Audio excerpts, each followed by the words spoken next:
Vamos a empezar el módulo del mes de agosto y tenemos dividido en varios ítems. La primera parte va a estar dada por la parte de farmacología a cargo del doctor Diez. Después vamos a entrar en la parte de cuidados paliativos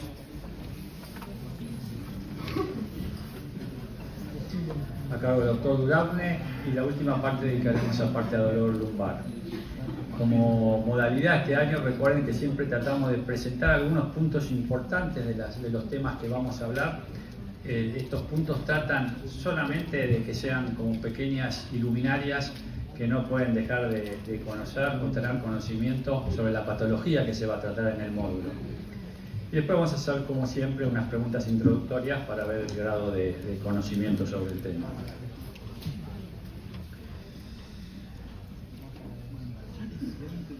Entonces, vamos a empezar con la primera parte, que son los conceptos importantes en la farmacología clínica. Y el primer concepto que debemos tener es el concepto de qué es la farmacocinética de un medicamento, de una droga.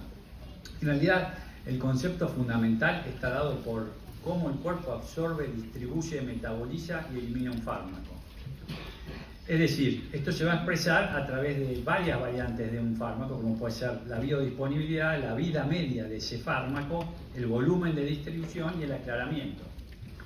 Esto nos va a permitir a nosotros, cuando nosotros tenemos que hacer una terapéutica, poner la dosis adecuada de acuerdo, por ejemplo, al funcionamiento renal que tiene el paciente. Si nosotros nos equivocamos y ponemos la misma droga para el mismo paciente que tiene un funcionamiento renal normal, aquel que tiene un déficit en su funcionamiento, indudablemente vamos a tener efectos adversos por el fármaco. El ejemplo típico a través del cual son los aminoglucósidos, en donde en los casos que tenemos un deterioro en la función renal, si los tenemos que usar porque es indicación específica, indudablemente lo tenemos que adecuar de acuerdo al cliente de creatinina que tiene el paciente. Y otro ejemplo que podríamos utilizar es la metformina, que cuando tenemos clearance por debajo de 30 mililitros por minuto no está recomendada su utilización.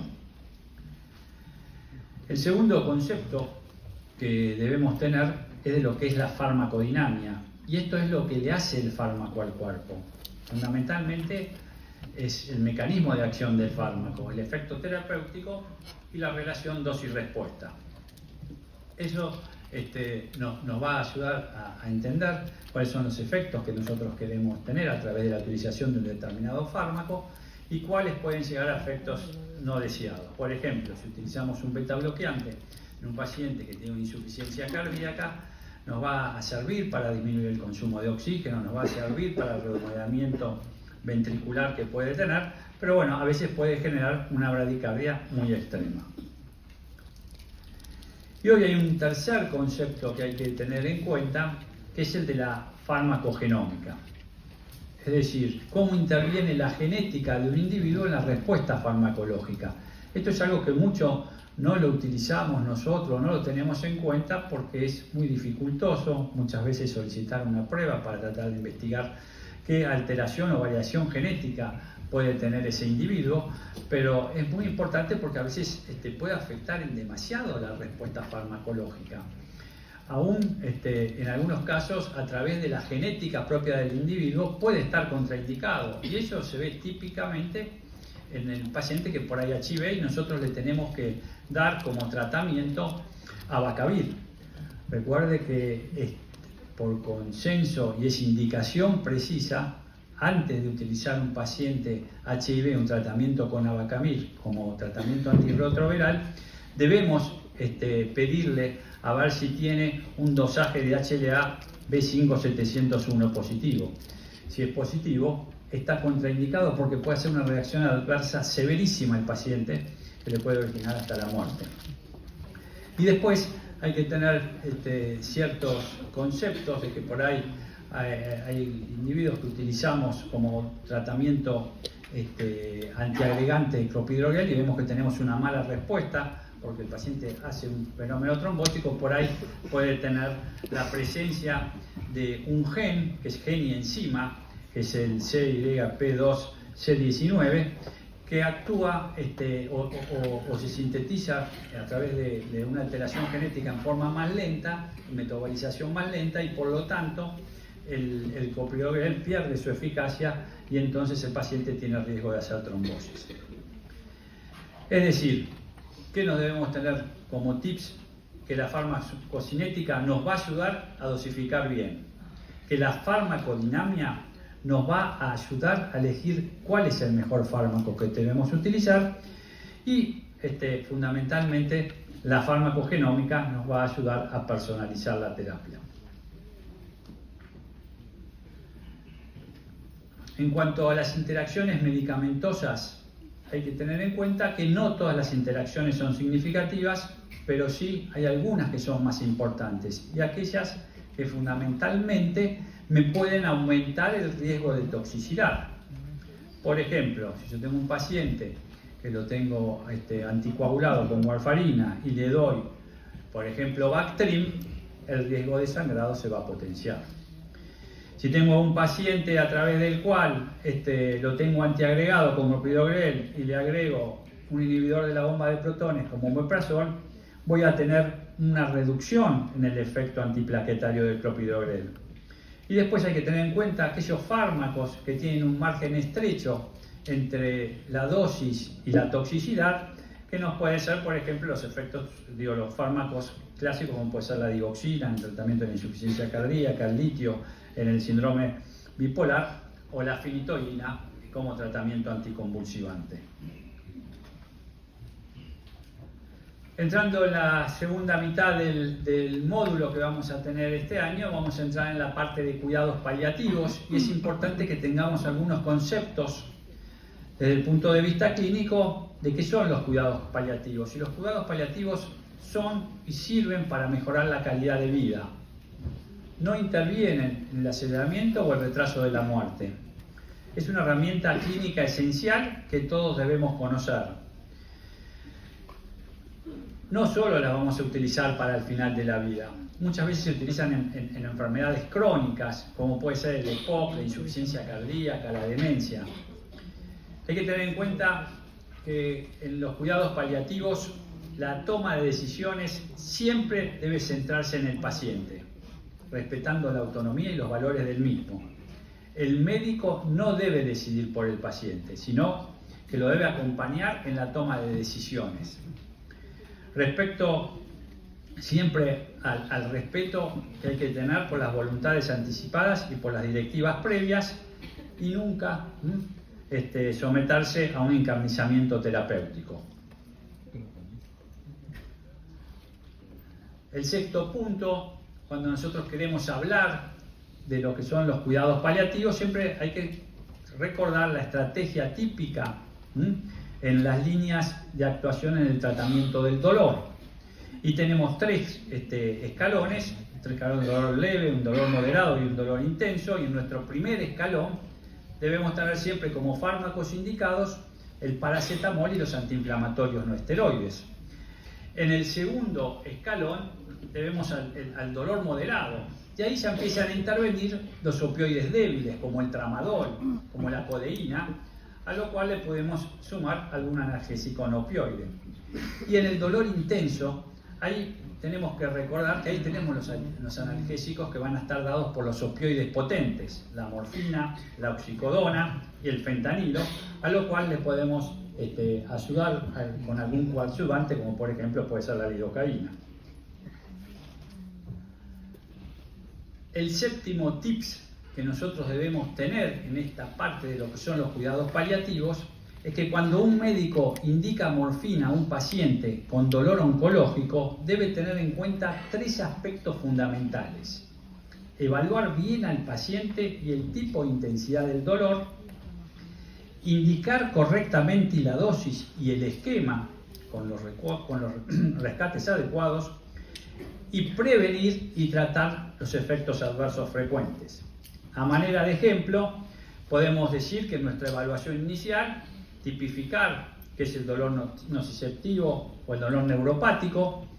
Recuerden que el dolor nociceptivo es aquel que se desencadena a través del estímulo de los receptores nociceptivos que tenemos nosotros, por ejemplo, cuando nos exponemos al calor, cuando nos exponemos a un traumatismo.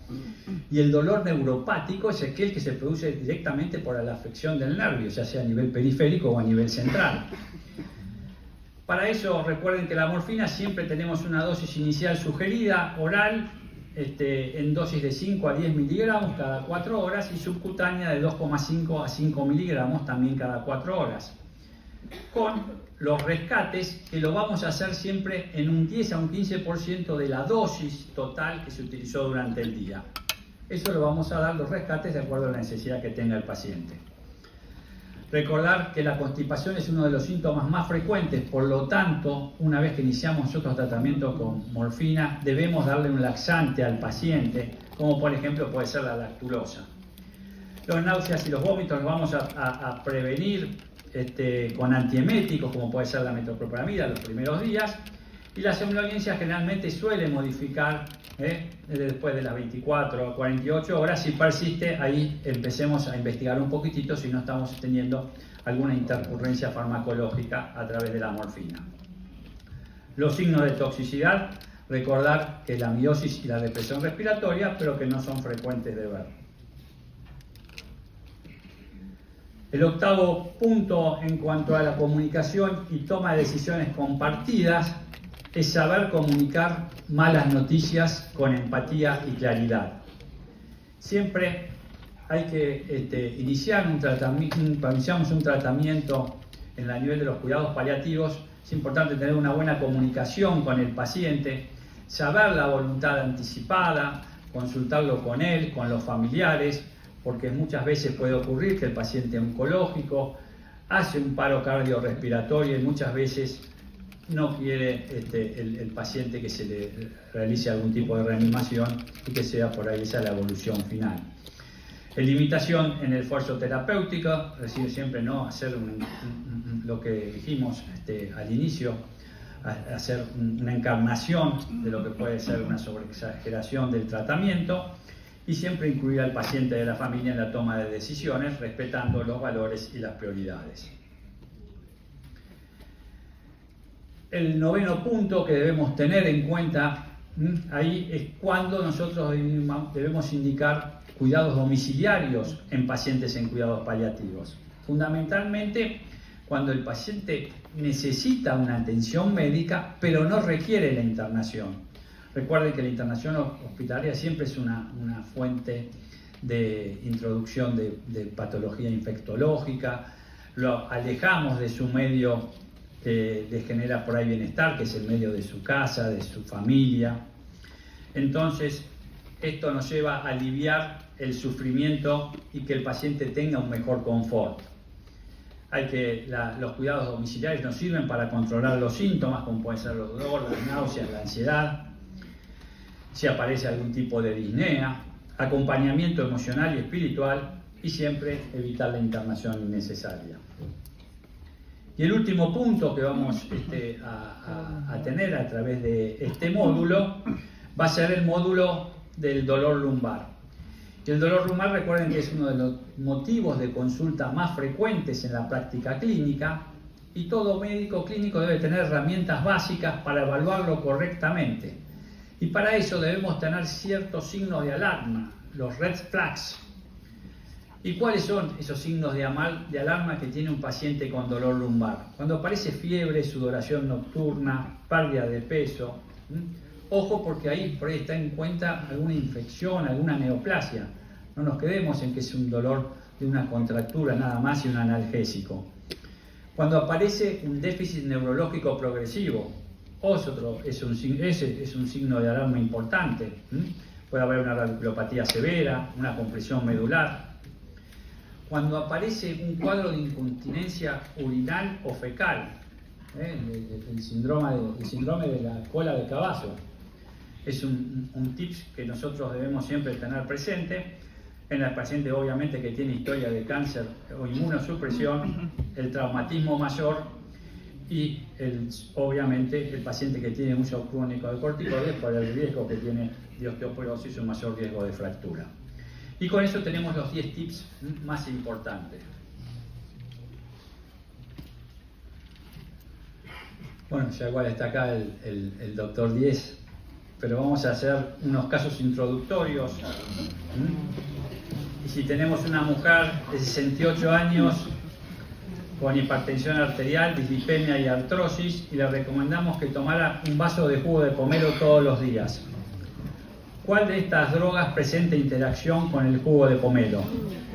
La nifedipina 10 miligramos, el clonazepam 1 miligramo, la simvastatina en dosis de 40 miligramos, o todas presentan alguna interacción con el jugo de pomelo.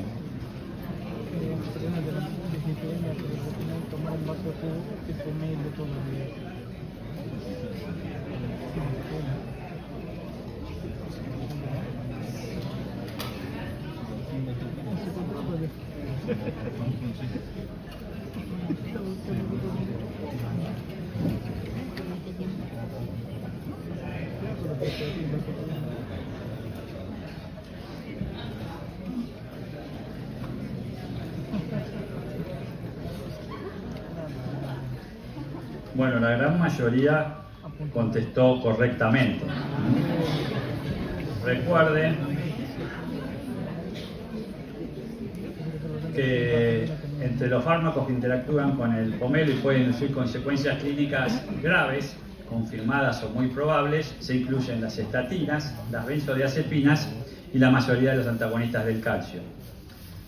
Esto se debe a que el jugo de pomelo contiene sustancias llamadas furanocumarinas, que son las que interfieren con la acción de una enzima, que ya las mencionamos anteriormente, la CYP3A4, que fundamentalmente se encuentra en el hígado y en el intestino delgado, y que cuando nosotros inhibimos esta enzima, el jugo de pomelo generalmente lo que hace es impedir que el cuerpo elimine las drogas de manera eficiente. Como resultado de esto, las concentraciones de estos fármacos van a aumentar en sangre y pueden potenciar sus efectos secundarios. Veamos este segundo caso clínico. Una mujer de 66 años con stent coronario colocado hace 2 semanas, consulta por angina de esfuerzo moderada, se encuentra medicada con clopidogrel 75 miligramos, aspirina 100 miligramos, omeprazol 20 miligramos, prescrito por epilepsia previa, y rosuvastatina 40 miligramos. ¿Cuál de los fármacos usted considera que debería suspender en este paciente? El clopidogrel 75 miligramos, la aspirina 100 miligramos, el omeprazol 20 miligramos o la rosuvastatina de 40.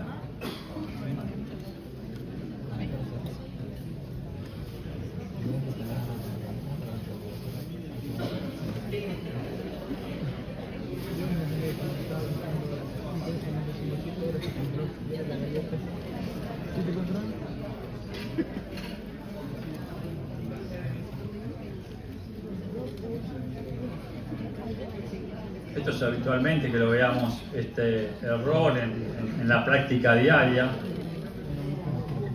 Y bueno, el 92% contestó correctamente. El omeprazol es el fármaco que está mal utilizado porque inhibe a la enzima del CYP12-19, que es la responsable de la activación hepática del clopidogrel, lo que entonces reduce el efecto antiagregante y puede contribuir al fallo terapéutico y que el individuo hoy va a tener un evento coronario. Como clave práctica, siempre evitar los inhibidores potentes del CYP12-19 en pacientes con clopidogrel.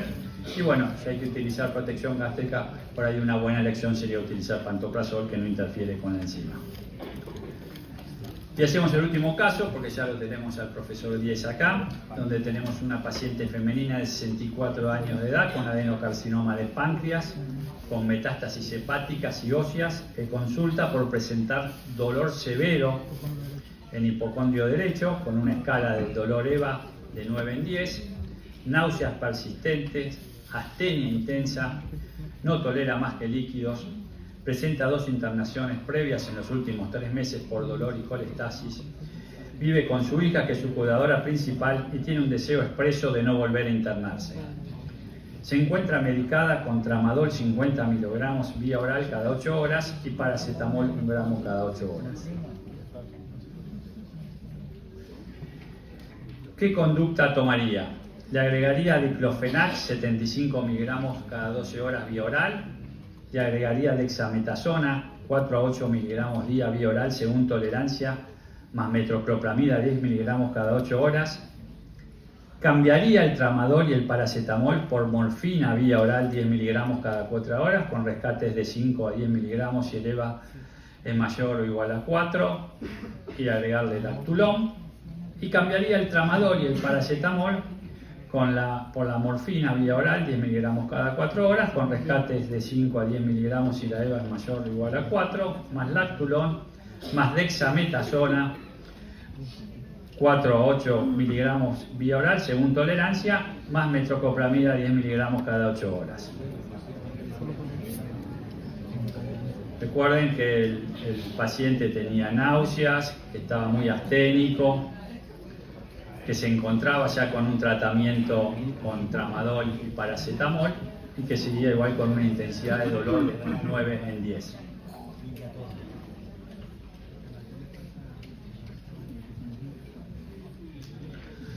Bueno, correctamente contestó la mayoría, la respuesta D. Y analizamos un poquitito las opciones, ¿no? Si le agregamos el diclofenac, realmente no sería un fármaco adecuado, aumentamos el riesgo de hemorragias digestivas, de trastornos en la función renal, sin aportar un beneficio significativo. Si bien el tramadol tiene utilidad, no está igual en el techo terapéutica, pero no es útil en el dolor severo. La dosis máxima recomendada que podemos utilizar es de 400 miligramos día, 100 miligramos cada 6 horas. El paciente estaba tomando 150 miligramos día. No estaba por ahí todavía en el techo. Podía haberse subido la dosis, pero ya estaba con un cuadro de dolor muy intenso, tenía metástasis óseas, entonces no hubiera sido una decisión adecuada. La decisión adecuada, sí, de acuerdo teniendo en cuenta la escala que vivimos del dolor, es escalar un opioide fuerte, en este caso la morfina, que es la alternativa que les planteé. Y sí agregarle los elementos que le mencioné, como puede ser la metoclopramida para las náuseas, los corticoides porque tienen un efecto fundamentalmente antiinflamatorio y analgésico en las metástasis óseas, y esa parte de una droga que le va a aumentar el apetito, va a sacar la astenia y va a mejorar el estado general por ese efecto que tienen los corticoides. Y con esto damos por finalizado para dar ya la presentación al doctor Roberto Díez, que lo veo allá en el fondo.